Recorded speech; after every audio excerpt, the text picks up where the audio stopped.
Grouping and combining. I have two objects here. And in Outliner, window Outliner, you can see that they show up with this icon, okay, indicating mesh. You can rename these in the Outliner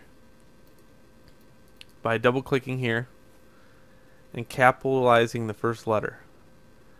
What happens if you don't capitalize some of the commands is it puts a 1 after it. So I just get in the habit of using a naming convention with a capital letter at the first.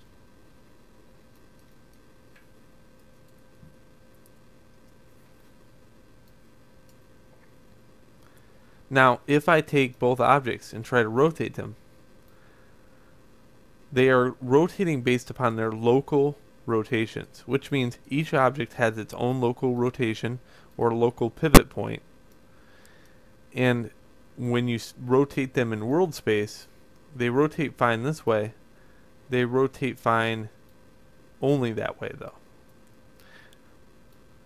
They also have problem scaling. Notice if I scale these.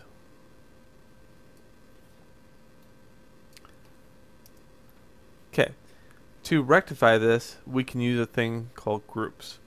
If you go to General, we can group these objects together. Notice in Outliner now, I have this. I can hit the plus mark and I have two things in this group.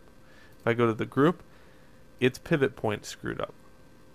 So I can go Modify Center Pivot.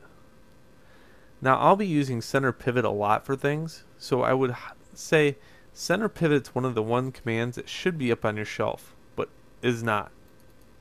Mine is, because I have the ability to make new shelf items. Hold Shift and Command over any object inside here, any menu object, like Center Pivot. Let go, and in a few seconds you'll see Center Pivot now is on your shelf. I have two of these, so in order to get rid of them, you have to go to Settings and Preferences, Shelf Editor, and in the polygon menu I can page down and I have two center pivots. I can click on one of them and delete it. So that's how you quickly add that to the shelf. So I guess I covered one more thing in this video. Okay, grouping allows you to do this, and to break a group up you hold middle mouse button, click and drag over the objects to break the group, and you can get rid of the group by clicking on it and deleting it. The next thing is called combining the objects. You'll see a huge difference here. So if you highlight both objects, go Mesh Combine, I get this. And I get these very confusing looking nodes in here. This is history. For every amount of history that's in Maya, Maya will move slower. Think of history as an undo. Okay? But history is a bad thing and a good thing in a way. I would say as a beginning student you should always learn to delete by type history every so often. That way nodes that are appearing in here do not kind of interfere with memory. Again, anytime you combine or group, you notice that the center pivot gets messed up and moves back to world space center. So I had to hit my center pivot button. The difference between grouping and combining is I no longer have the ability to go into the other object. Okay, this is one object. So this ports over to applications better when you combine. When you group, it only lives in Maya. So anytime you port over to another program, it necessarily breaks. So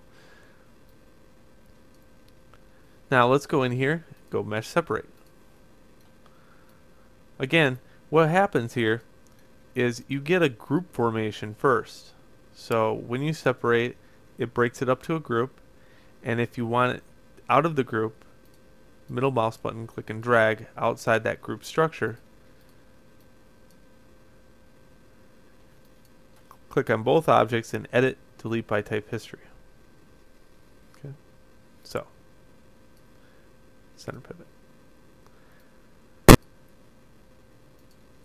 So keep a clean scene. Keep only meshes in here if possible. Whenever I see things like the shape nodes or some kind of transform nodes or anything in here, I mark students down for stuff like that, because you should always keep a very clean scene. Keep only your meshes. And always delete by type history. Alright, now that you've seen the ability to group and combine, please move on to the next video where I cover some more.